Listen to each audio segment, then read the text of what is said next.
verso 18 hacia adelante. Ahora, cuando me preguntaron sobre la sección que íbamos a tocar, obviamente dije del 18 al 25. Y para ser francos, generalmente a veces algo nos pasa a los que predicamos, y es que uno tiene una estructura y dice, voy a llegar todo este tramo y quiero hablar.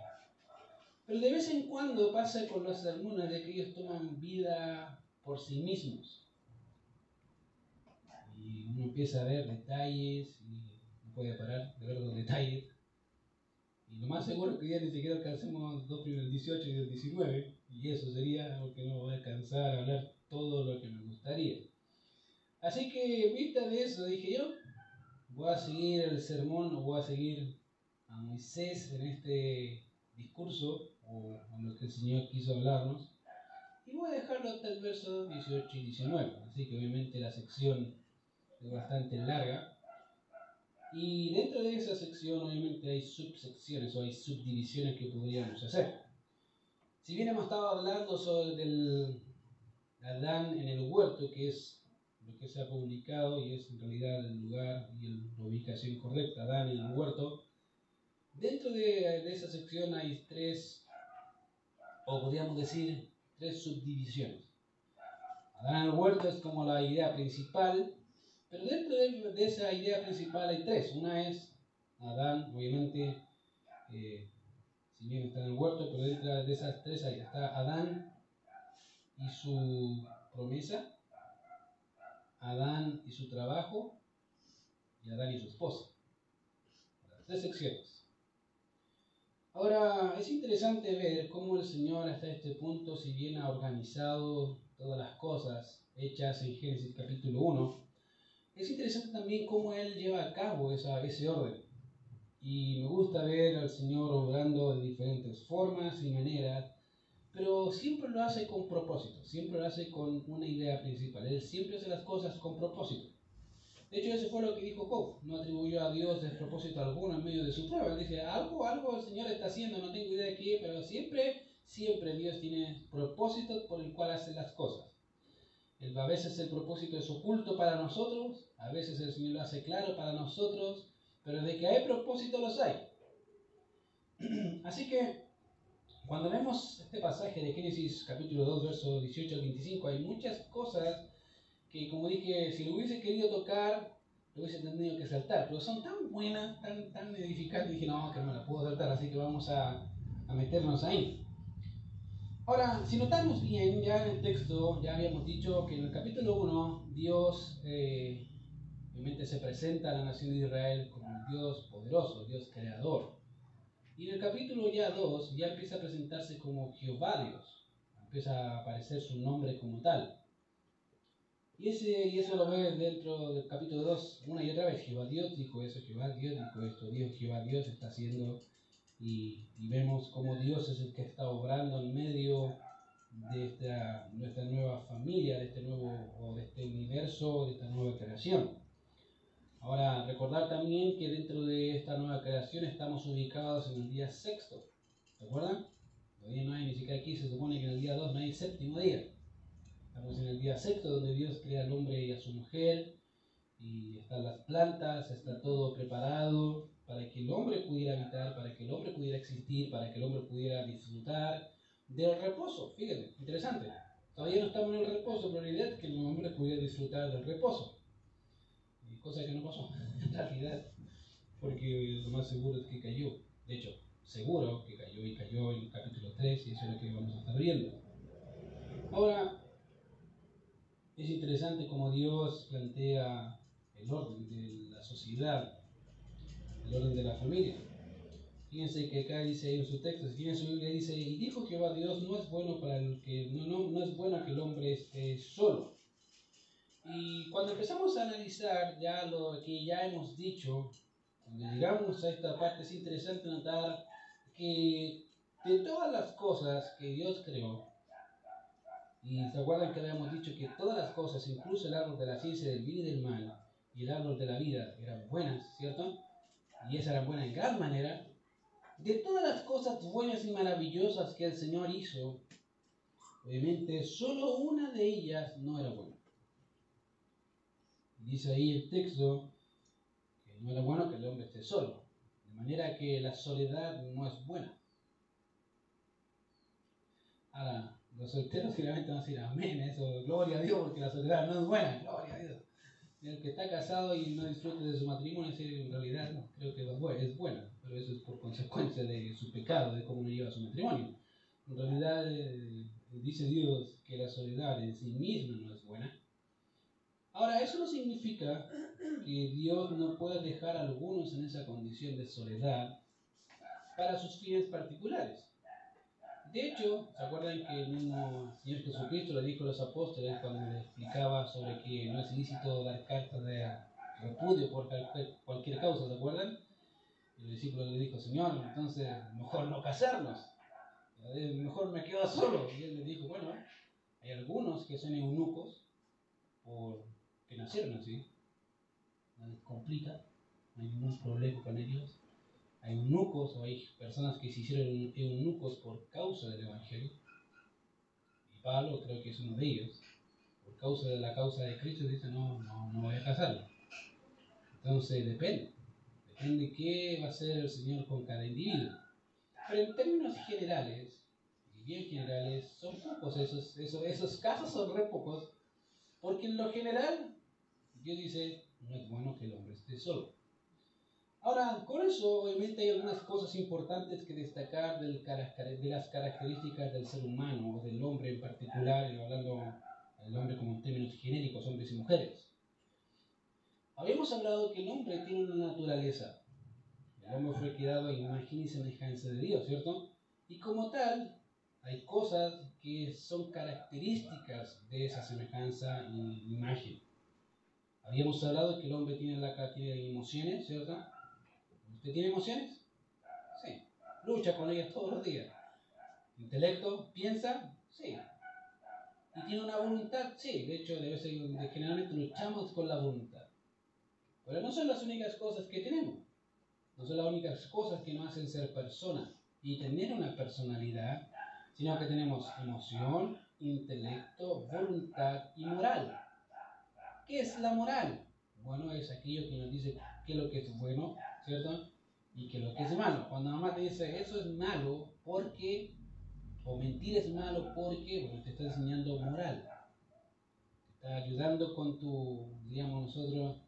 con tu pepito grillo, tu conciencia, que te acusa de vez en cuando haces algo malo, ¿cierto? De vez en cuando te portas mal y te preguntan, ¿cómo te portaste? Y te dicen, y tú estás pensando decir, bien, pero tu mente dice, no, mentira. Pero tú dices que te portaste bien, ¿cierto?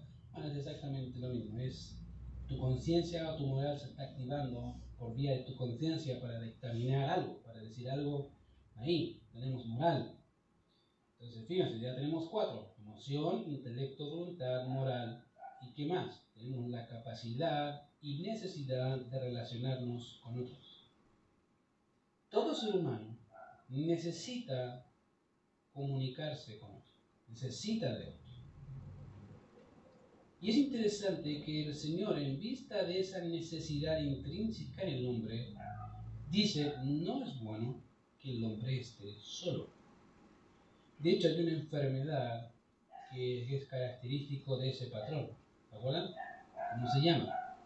Y que hoy en día es mucho más común que en la antigüedad. Se llama autismo. ¿Qué hace el niño autista? Generalmente solo habla con uno y ni siquiera habla con la mamá. Muchos de ellos, cuando es autista crítico, son alejados de la sociedad, incluso de su madre, no sabe cómo comunicarse, cómo expresarse.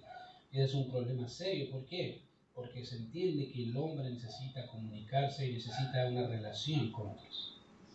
Dios dice acá, cuando ve a Adán y toda su creación, los animales, a macho y hembra, ¿se acuerdan? A Dios los creó así, macho y hembra.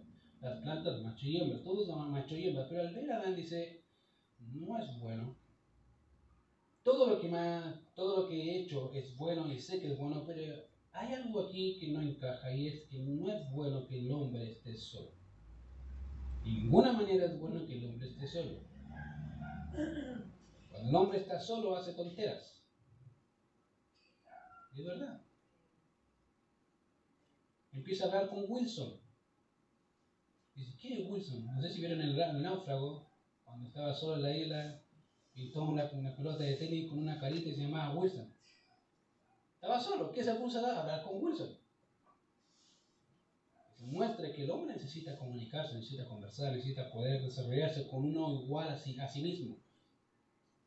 Y es interesante notar que eso es una realidad intrínseca.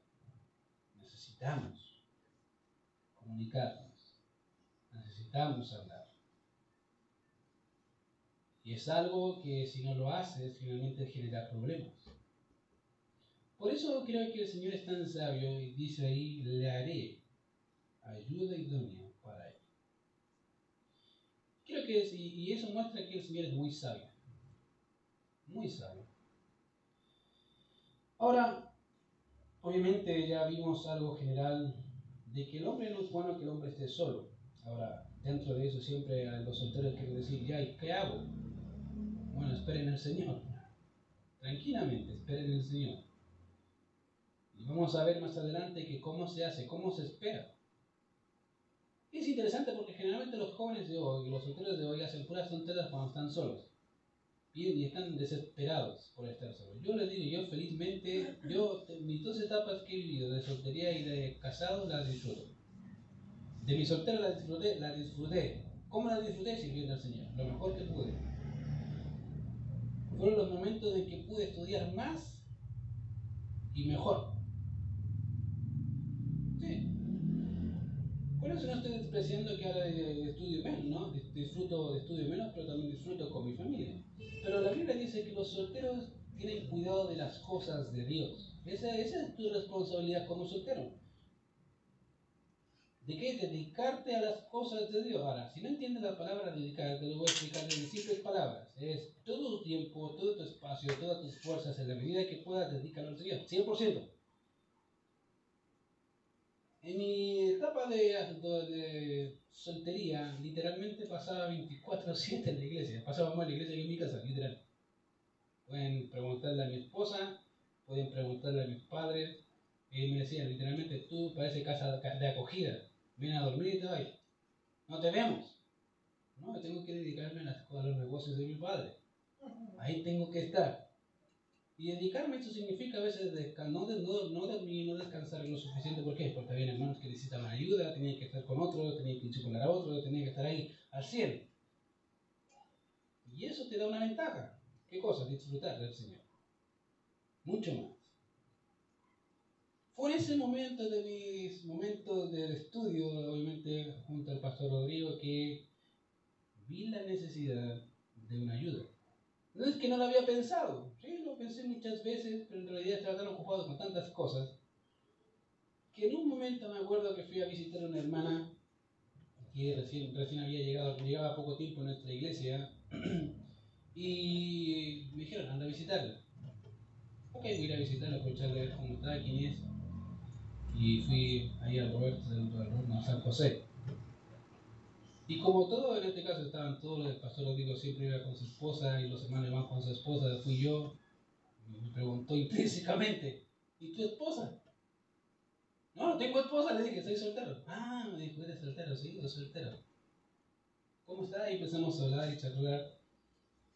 Y de repente, mientras me iba para la casa, obviamente me gustaba caminar harto, me fui por el cerro, al costado del cerro, y me hizo pensar la pregunta, ¿y tu esposa? Buena pregunta. Fue como que si tuviesen detenido, como si me hubiesen detenido ahí, frena. ¿Y tu señora? Ah, de veras que existe una señora. Y ahí dije, Señor, necesito una señora. Y empecé ahora, dije, Señor, ahí tengo dos candidatas en mi mente. Hay dos que se ajustan a mi perfil y me gustan. Y llame tú. Y el Señor me dio a la que es actualmente mi señora. Pero no estaba afanado buscando a mi señora, así como león rugiente buscando a quien devorar. No. Estaba disfrutando de mi soltería. Me tuvieron que detener, o sea, como le digo, literalmente esta hermana con esa pura pregunta me mató. Me dice, ¿y tú señora? Buena pregunta. Querido, si tú no eres capaz de disfrutar tu soltería, no vas a ser capaz de disfrutar tu matrimonio. Así de simple. Porque tu gozo nunca fue el Señor, fueron las circunstancias. Querido, las circunstancias varían, Dios nunca cambia. Y eso es algo que te cuesta aprender, pero es necesario aprender. Si tú no eres feliz en tu soltería, no vas a ser feliz en tu matrimonio. Porque estás haciendo de las cosas que te rodean tu fuerte y no Dios. Y fíjate que Adán pasó exactamente lo mismo. Tú ves ahí a Adán y Dios dice, acá es Dios diciendo, algo está mal en Adán. Adán, yo me imagino a Adán disfrutando del paraíso y cuidando y labrando la tierra y haciendo sus responsabilidades, a tal punto que dice ahí el texto más abajo, que lo vamos a ver más detalle la próxima semana, que Adán le puso nombre a las criaturas. O sea, Adán estaba trabajando, estaba desempeñando su labor como tal, y en eso que está desempeñando su labor, como que dice, ok, vas a descansar, necesitas una señora. Tu trabajo y tu labor es mucha. Dale. Pero fue Dios. ¿Te fijas? Fue Dios haciendo eso. Entonces, fíjate que en ese contexto, Dios, antes de que Adán se diera cuenta, ya sabía que le faltaba algo. Por eso dice el texto, le haré futuro. Voy a diseñar, voy a hacer algo para Adán que le va a ayudar. Y creo que, querido, que al estudiar esa expresión, podríamos saltarla rápidamente, tan rápido, y decir, ah, ya bueno, la escena en donde Dios hace a Eva, listo, se acabó. Y estaríamos en lo correcto al pensar de esa forma, es verdad que esa es la escena y eso es todo lo que... Ahí sí, ¿se escucha? ¿No? Sí, sí, sí. Ahí sí, sí.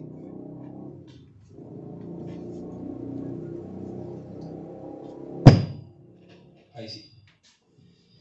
Podríamos pensar que...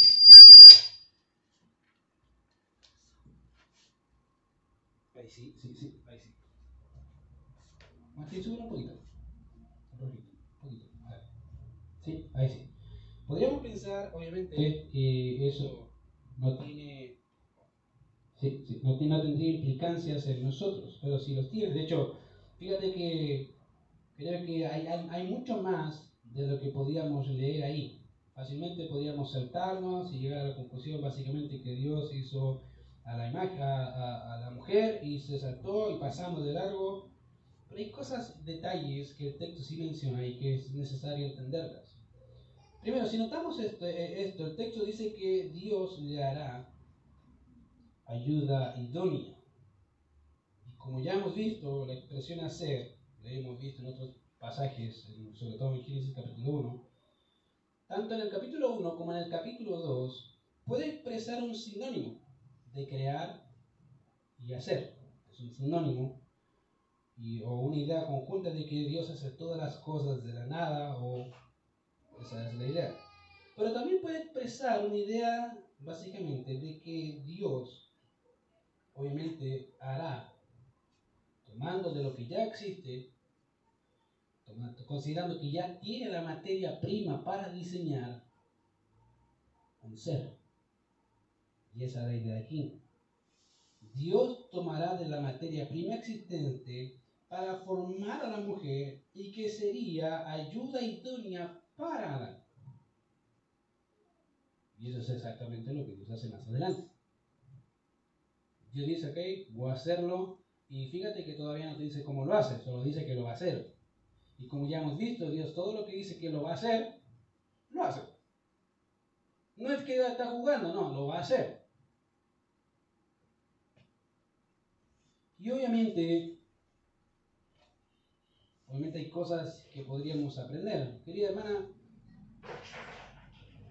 tienes que entender algo, y es algo que a veces las hermanas luchan, sobre todo a veces con su aspecto físico, cosas así.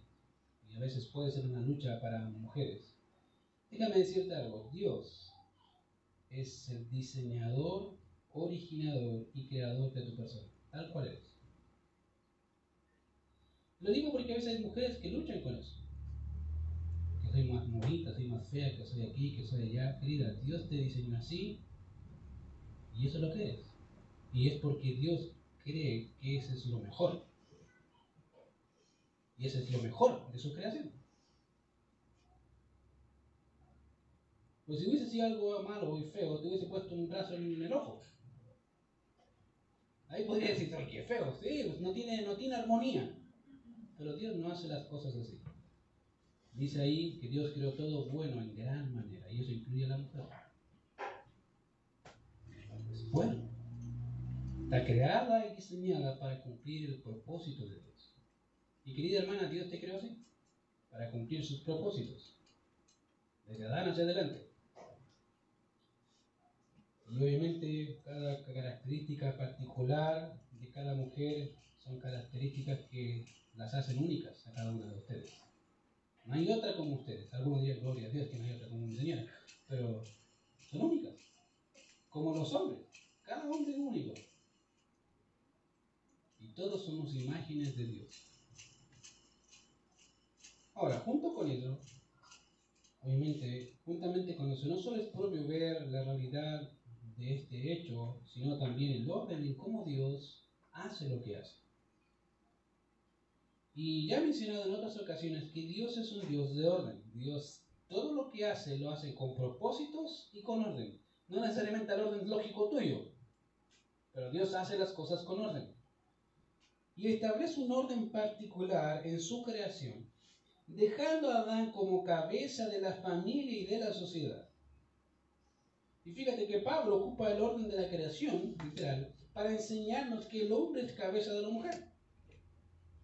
De hecho, Pablo habla a los Corintios, en 1 Corintios 11:3 dice, pero quiero que sepáis que Cristo es la cabeza de todo varón, y el varón es la cabeza de la mujer, y Dios la cabeza de Cristo. Todos tienen una cabeza, y todos se sujetan a la cabeza.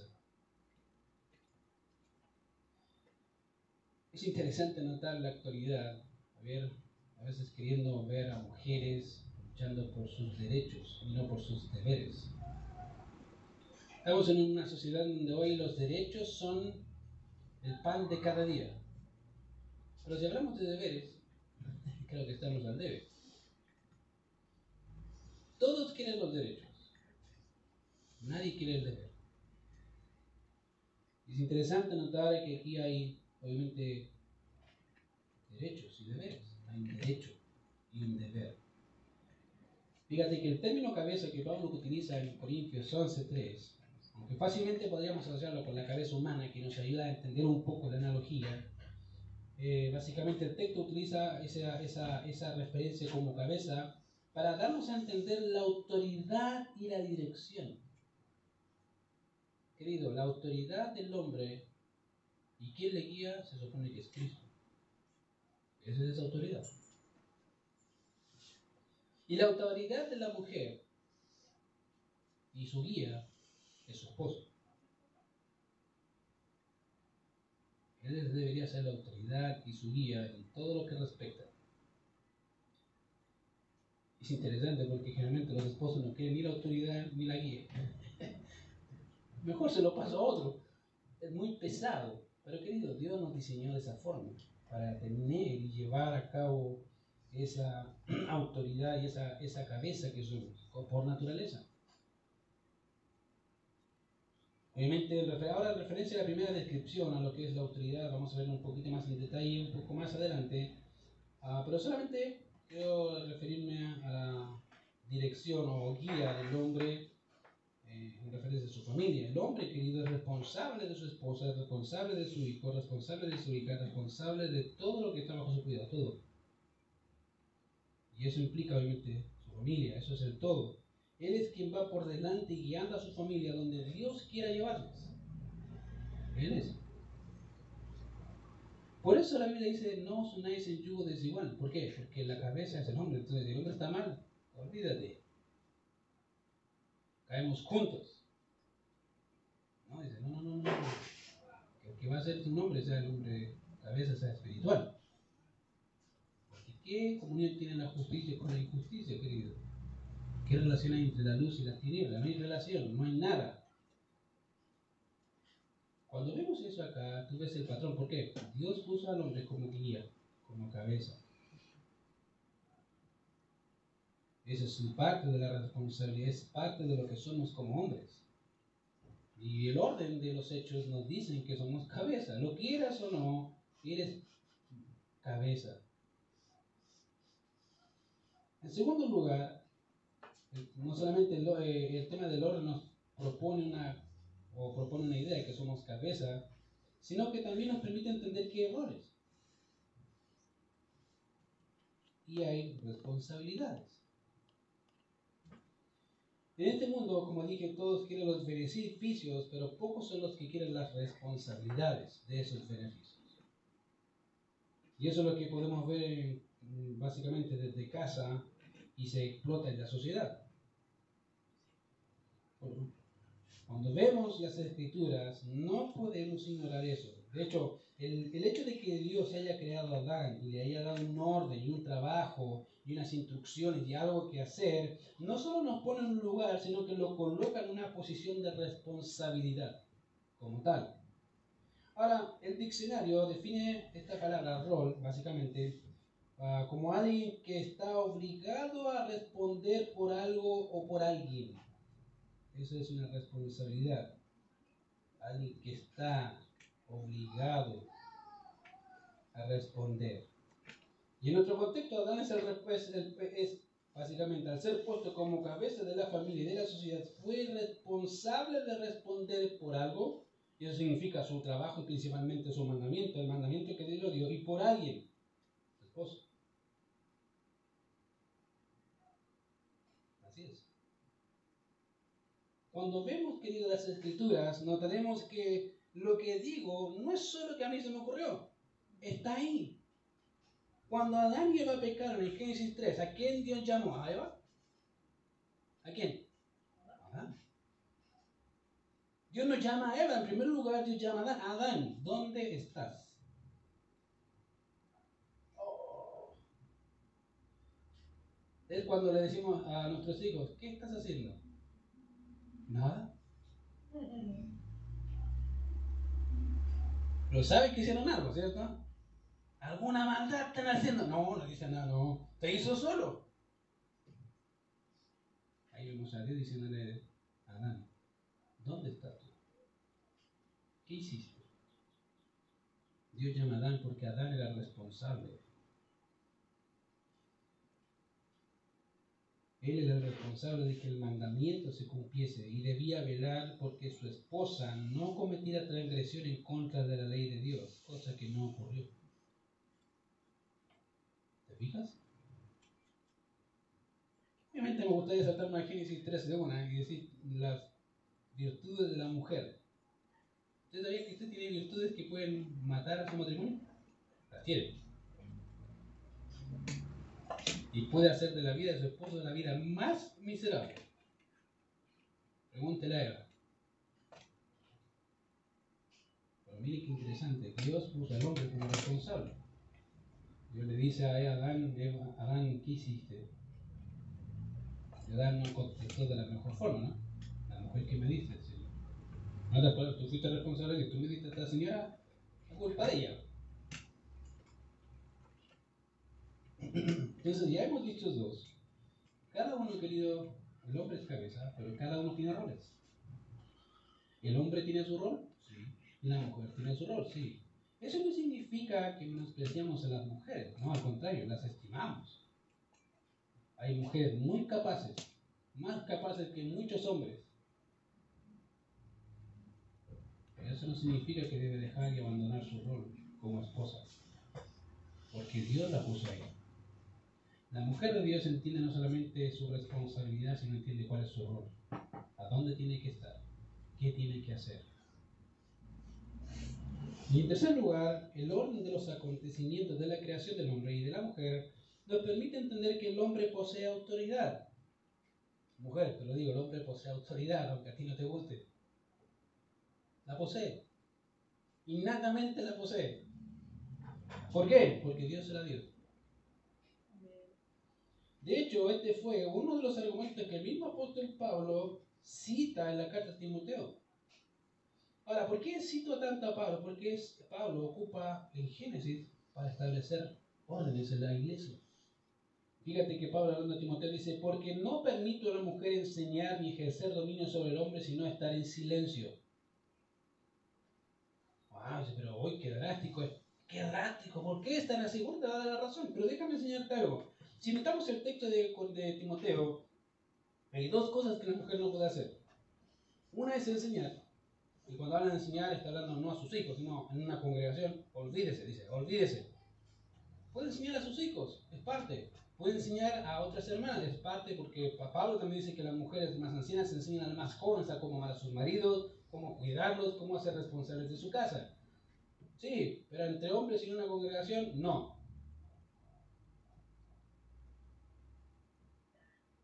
Y dos, la otra cosa que no puede hacer la mujer es ejercer dominio. Dice, ¿qué es eso?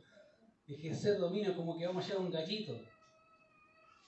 Y la palabra es interesante porque básicamente significa actuar por cuenta propia o por uno mismo.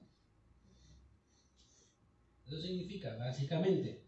En los primeros años, básicamente, esta palabra era utilizada para referirse a una persona que con su propia mano daba muerte a otros o a sí mismo. Eso significaba al principio, después la palabra fue avanzando y llegó a significar básicamente actuar por propia cuenta y también lo que es ahora, dice ahí, ejercer dominio. Más tarde llegó a denotar a alguien que actuaba en base a su propia autoridad. En otras palabras, lo que Pablo está diciendo es que la mujer no debe ejercer autoridad sobre el hombre, no solo lo habla en relación al culto, sino en la familia. Querida, tú no eres cabeza. El problema de la mujer actual que quiere ser cabeza, no eres cabeza y no lo vas a hacer. ¿Por qué? Génesis 3. Desde Génesis 2 hacia adelante, Dios puso al hombre como cabeza. Y en Génesis 3 tienes la consecuencia de la caída. ¿Qué vale la consecuencia? Bueno, tú vas a querer ser autoridad, pero Dios, el hombre, ¿qué va a hacer contigo? Yo mando. ¿No es eso lo que pasa? De una forma incorrecta. Pero Dios dice, esas son las consecuencias. El hombre va a ponerte el pie y decir, no. Aquí la mandaste. Y obviamente está mal la forma, pero esas son las consecuencias de la caída. Querida, cuando tú quieres ponerte en el lugar que no te corresponde, vas a tener serios problemas con Dios. Y te lo digo, vas a tenerlos. Y el problema innato es que la mujer dice, entonces, ¿qué hago? Déjale la esposa al Señor. ¿Qué significa? Impulsa a tu esposa, anima a tu esposa y dice, esposa, tú eres cabeza, vaya adelante, yo te sigo, vamos, gloria a Dios. Aunque no hayas visto nada, no importa, ahora el Señor va a tratar con tu esposa. Por las buenas o por las malas, lo va a hacer. Pero el problema es que las mujeres son impacientes, como los hombres. Queremos resultados ya. No, déjale el resultado del Señor. Es lo mejor que puedes hacer en este mundo. No tomes la rienda que no te corresponde. Déjalo. El Señor es sabio, sabe cómo tratar casos, mejor que cualquiera. Dices, entonces, ¿qué hago? Déjasela al Señor. Y el Señor, toma, esta es la rienda tuya, tú se lo diste a Él. Fácil, ahí está mi esposo, haga con él como quiera su voluntad. Ahí está.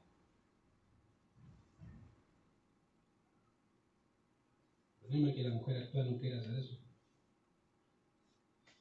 Quiere tomar su propia autoridad. Quiere y se siente cómodo. Lo digo. Se siente cómodo. Es fácil.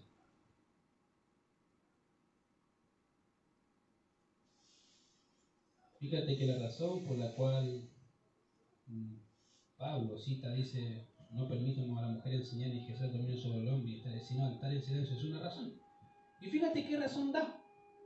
Si tú lees el verso 13 y 14, siguiendo el mismo texto, dice ahí, porque Adán fue formado primero. Está siguiendo el orden. ¿Quién fue formado primero? Adán. Después Eva. Y Adán no fue engañado, sino que la mujer siendo engañada incurrió en transgresión. Así que, ¿qué quiere hacer la mujer? Guarde silencio. Aprenda en silencio. Pregúntele a su esposo en casa.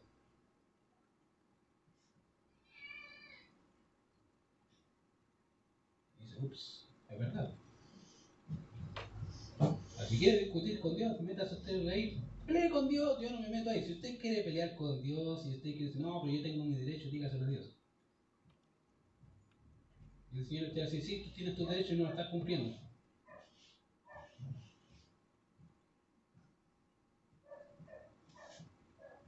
Querido, muchos de los problemas en las relaciones matrimoniales tienen que ver con alguna de estas áreas que Dios ya delimitó y que uno de los dos está transgrediendo. Por un lado, la mujer está tomando un lugar que no les corresponde, o por otro lado, el hombre no quiere hacer su trabajo. Fíjate, casi muchos de los problemas matrimoniales tienen que ver con una de esas áreas. O lo rozan, o siempre lisa y llanamente se tomó el poder. Y ahí es donde vienen los problemas.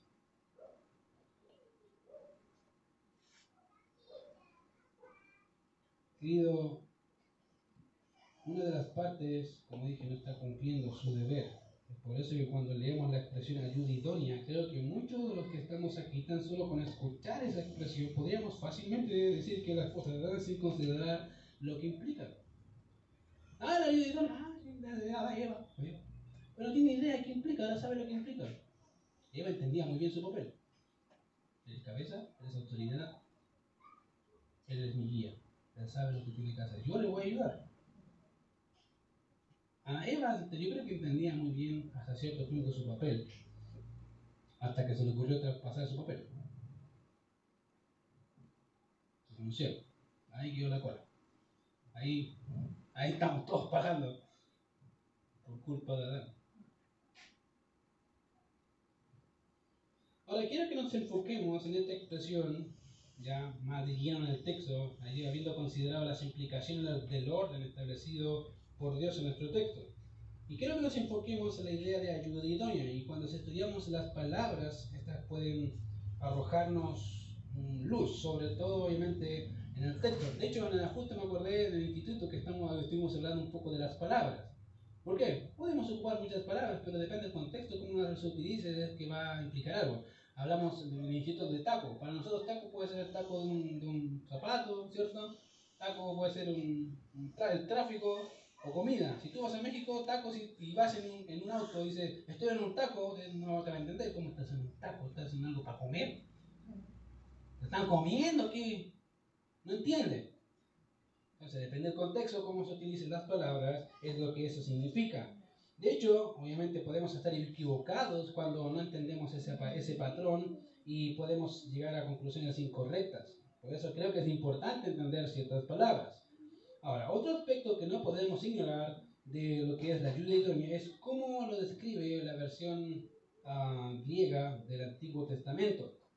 En esa versión, los escritores pusieron una palabra que es la palabra bonsos, que significa auxiliador. Cuando dice ayuda idónea, cuando dice ayuda, la palabra ayuda es traducida ahí como bonsos y significa el auxiliador. Y que es traducida, de hecho, en el Salmo 51.9 como fortaleza y el Salmo 93.22 como roca. Y en Génesis 2.20 vuelve a decir el auxiliador o la auxiliadora.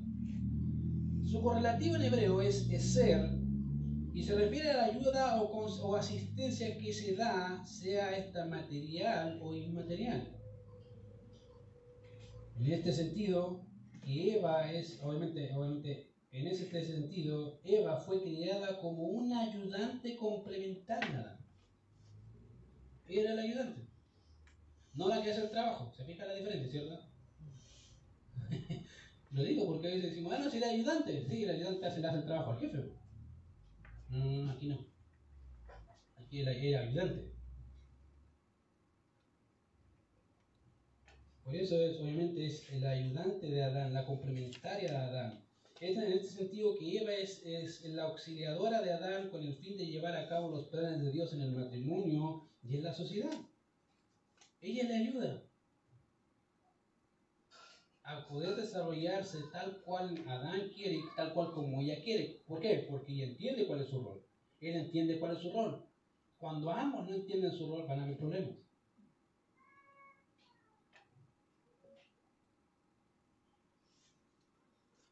Eso básicamente nos ayuda a identificar y reforzar lo que ya he mencionado básicamente anteriormente, el orden. Los roles que cada uno desempeña en la creación son importantes, pero por otro lado hay una palabra más que nos ayuda a entender la exclusividad e idoneidad de la mujer en relación al hombre. Dice idónea, no dice solamente, ay, la ayuda y ahí está. Dice ayuda, no sirvienta, por si acaso. Pero algunos pueden pensar que sirvienta. Tengo hambre. Sí, ahí, ¿cómo que tengo hambre? Ahí empiezan los platos a volar, ahí empiezan los zombies, ¿cierto? Objetos voladores no identificados saltando de ahí para acá. No, la mujer no es sirvienta, es ayuda. Me ayuda a poder desempeñar los papeles y las cosas que Dios ha dispuesto. Pero no solamente es ayuda, sino que es idónea. Y esa es la parte interesante del texto. De hecho, los expertos no están de acuerdo en cuanto al origen de la palabra idónea. Están divididos. De lo que sí se está de acuerdo es que es un adjetivo calificativo, está calificando unas características de una persona. Pero lo más probable es que esa palabra tenga una raíz indoeuropea de la palabra videre y que da en griego formas similares al adjetivo latino como eidos, que significa aspecto o apariencia, o también que tiene que ver con la imagen o la forma visual de alguien, o básicamente o la representación abstracta de algo. Por lo tanto, la persona idónea tiene algo que en los diccionarios no aparece, que no se informa. Es difícil poder ayudar a entender o expresar la idea de idónea. Pero la idea de idónea es básicamente una persona que no posee grado. ¿Cómo es eso? Bueno, básicamente no puede competir. No es que una persona es más idónea que otra, no, eso no es idóneo. Porque eso implica competencia. Idoneidad no implica competencia, es exclusivo. No hay otro como esa persona.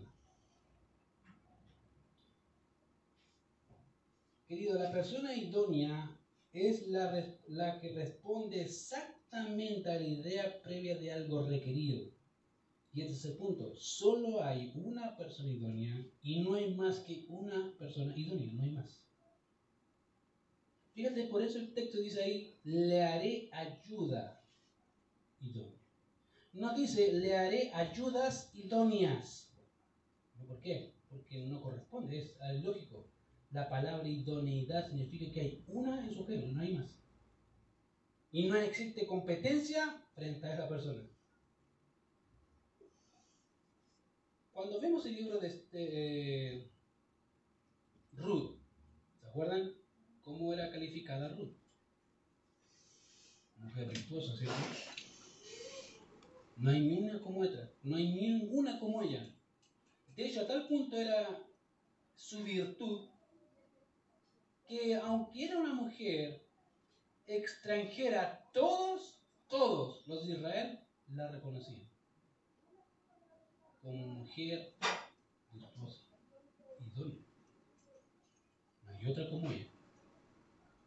Por eso vos cuando dijo, mayor bien hiciste ahora que el primero, porque teniendo jóvenes, viniste a estar conmigo. Para vos, tener a una mujer así era lo más maravilloso de toda la vida. No hay otra como ella, la tengo yo. Querido, eso es idónea. No existe competencia. Cuando el texto nos dice que Dios le hará a Adán ayuda idónea, no está pensando, como dije, en plural, sino en singular. No es que hay ayudas idóneas, sino una ayuda idónea. Y por otro lado, la expresión aquí, la ayuda idónea, significa una ayuda como su propia presencia. Eso significa, es decir, idónea. Que sea como él, pero diferente.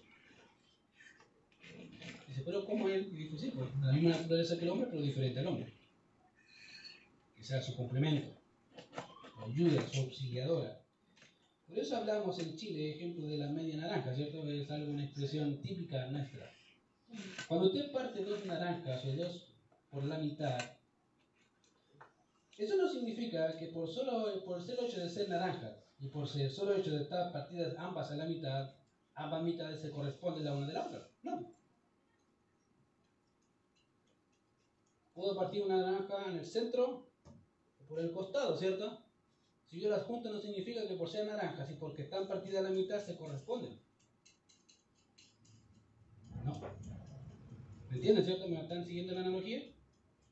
No. La idea es, si yo la corto así, la única parte que va a corresponder es la que se corresponde directamente a la otra. Aunque ambas estén partidas en la mitad y aunque ambas sean naranjas. Eso es media naranja. Esa es la idea. Esa es ayuda idónea. Me complementa la mitad que yo no tengo. Pero que calza, justo, preciso. Tal cual lo necesito. Eso lo hace idóneo. Eso te hace idónea. Porque tienes a un hombre que por ahí debe estar divagando ahí, dando vueltas por el mundo, buscándote, o esperándote, o disfrutando de su soltería todavía.